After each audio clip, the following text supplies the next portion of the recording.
اللہ نے حضرت عمر کو بڑے عجیب اوصاف سے نوازا تھا۔ ان کی ایک خاص صفت تھی کہ اپنی نگرانی خود بڑی سخت طریقے سے فرماتے تھے، اپنے نفس کا انتہائی کڑا احتساب کرتے تھے۔ ایک مرتبہ ایک عجیب واقعہ ہوا، حضرت عمر نے اعلان کروایا الصلاۃ جامعہ کا۔ یہ اس زمانے کا رواج تھا کہ جب مسلمانوں کو جمع کرنا ہوتا تھا کسی مشورے کے لیے یا کسی اعلان کے لیے، تو یہ خلیفہ کی جانب سے یہ ندا دی جاتی تھی، منادی جا کے یہ اعلان کرتا تھا الصلاۃ جامعہ، تو لوگ اس اعلان کو سن کے مسجد میں جمع ہوتے تھے۔ تو حضرت عمر نے ایک موقع پہ یہ اعلان کروایا الصلاۃ جامعہ، لوگ مسجد میں جمع ہوئے۔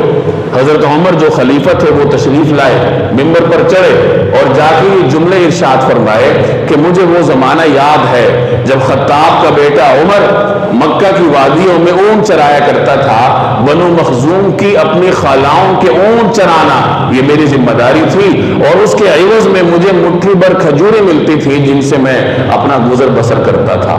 یہ جملے کہے اور منبر سے اتر آئے، اس کے علاوہ کوئی جملہ نہیں کہا۔ لوگ حیران تھے کہ یہ کس مقصد کے لیے جمع کیا ہے۔ عبد الرحمن بن عوف سمجھ گئے تو انہوں نے حضرت عمر سے عرض کیا کہ ایسا معلوم ہوتا ہے کہ آپ نے اپنے نفس کو ذلیل کرنے کے لیے مسلمانوں کو جمع کیا تھا۔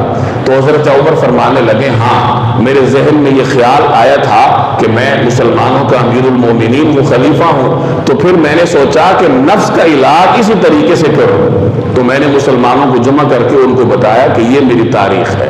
تو اس طریقے سے اپنا کڑا احتساب کرتے تھے اور صرف